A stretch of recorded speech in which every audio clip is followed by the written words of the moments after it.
welcome back to the channel. Today we're exploring Hiawatha Island, the largest island in New York's Susquehanna River. I've seen it from the highway for years, but never had a chance to explore it myself. So today we're going on a boat tour that was put on in conjunction with Waterman Conservation Center. So let's go out and explore its history. We started out by boarding the boat and taking a quick turn upriver just to try and find some wildlife to look at and get a feel for the surroundings of the island. Thank you all for coming and enjoy the tour. Thank you. Oh, this is perfect. Oh, is that a turtle? Yeah. Please? Nope, that's trash. Yeah, there's no turtle wouldn't be on the bank. Oh, I see some birds up there. I want you to notice how big he is. The bald eagle is born, when it's born, it has longer flight feathers than its parents, so its tail feathers. But they have what's known as a brood patch on their chest, and it's a spot where the hair doesn't, or the feathers don't grow. It's skin, and that skin brood patch is what they rest on the eggs. Super friendly. I like the mallards because they always appear to have a smile on their face. The happy ducks, right? So after our quick jaunt to the east up the river to try and find wildlife, we docked at Hiawatha Island and got out and went up a small staircase that you'll see in a minute. And I think one thing that you'll probably take away like I did was I was actually impressed at the number of different uses and the amount of stuff out on the island itself. I guess I didn't really think there was much out there, but that's actually not the case. So with this being an island, you never know what's going to turn up in different places. So here's a collection of some things. The bathtub we believe was here from either the farmhouse or the hotel or something like that. Some of the other things are just stuff that washed up from floods and things like that. And so in fall or winter, if I'm out here, I can see a lot more stuff because the foliage is in there. So over here, you'll see an outhouse. Now, if you ever stop at like a fast food place or maybe a rest stop on the highway, they have a sign in the restroom that says when it was last checked. Wow. Yeah, we don't have one of those. Yeah. It is usable. I don't tend to use it. And then over here, you can just kind of see it against the hillside, the outline of the foundation of a small building. That was the Icehouse. So they built it up against the side of the hill there. Look at this old barn over here. Wonder how many times this has been underwater. And apparently this tractor's from the 1950s. They're all numbered and they have this little board over here that shows you what everything is on the side of the barn. It's not there now. And they would start bringing people in. And so just amazing what was done here and the people that come. Now, I probably was not in the social economic set that would be able to afford to come here.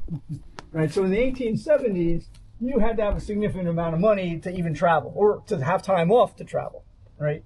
But those that did had plenty of money. And they would come out here and stay perhaps for the summer.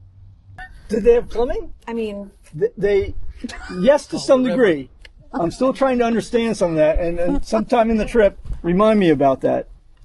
Was it on the other side of the island, over on the... So it's over here. Yep. cows. Yeah, so Yeah. I mentioned they had dairy cows down here. Well, they had quite a few. And then you also have to think about, if this was constructed in the 20s and 30s, how do you build this on an island? Like, it's not like you bring a cement truck in, a concrete truck. I hope you guys are enjoying the video so far. Keep watching, because coming up we're going to take a look at the old hotel water tank and the site of the old hotel itself, along with an old school Boy Scout project on the island and some old cabins. And if you're new here, give the video a thumbs up and hit subscribe so you don't miss future videos. So the purple stuff here is bee balm. It just started coming out maybe like a week ago. We haven't proved whether there's a body in there or not. This was the water storage tank for the hotel. Listen. The water. This is why you said later on we'll tell you about it. And there's a quarter of a toilet in there, too. Oh. I'm not sure if it was from the same era or not. No. But yeah, so the hotel had this water storage tank over here. Now, I don't know exactly how deep, because when it went out of use, They didn't really think back then. This just became a convenient place to dump stuff. Throw everything in, yeah. So one of the things on the list is to do kind of an archaeological dig and pull stuff out of there to see what we can find. Lookout Tower was built by the Scouts back in the 90s. Oh. Not really sure what they were looking out for. Probably a lot of this wasn't here.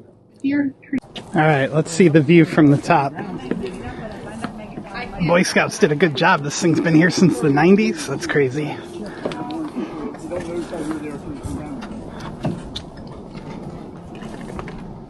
Somebody's bag of chips. Is that your lunch?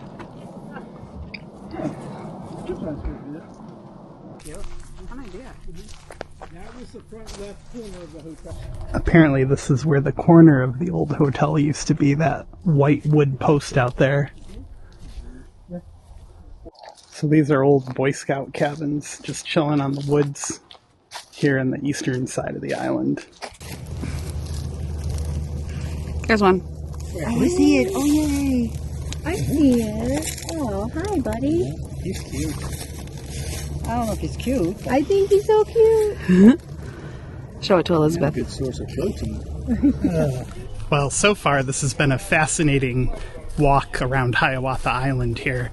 I always knew about Hiawatha Island, but I guess I never realized how much history was here on the island, like the old hotel, the water tank, that thousands of people came out here at one point to celebrate the 4th of July for the centennial, and that the Boy Scouts use this place to do their Boy Scout activities and even camp.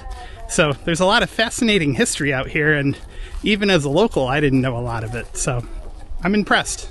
So we were just about to leave and get back on the boat, and we have a visitor. That's one of Cooper and Mary's triplets this year.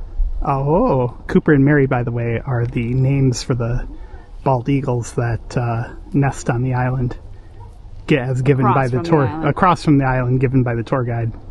I got the phone out now, which has a better zoom, so look at this guy. He's beautiful. What a magical way to end the excursion, right? Look at his beak. Looks like he could peck you to death. Here's another view from right underneath him. Look at this dude. He's huge. It's almost prehistoric looking. I can't see him. Make sure to give the video a thumbs up, hit subscribe, and let me know down in the comments if you enjoyed the secrets of Hiawatha Island as much as I did.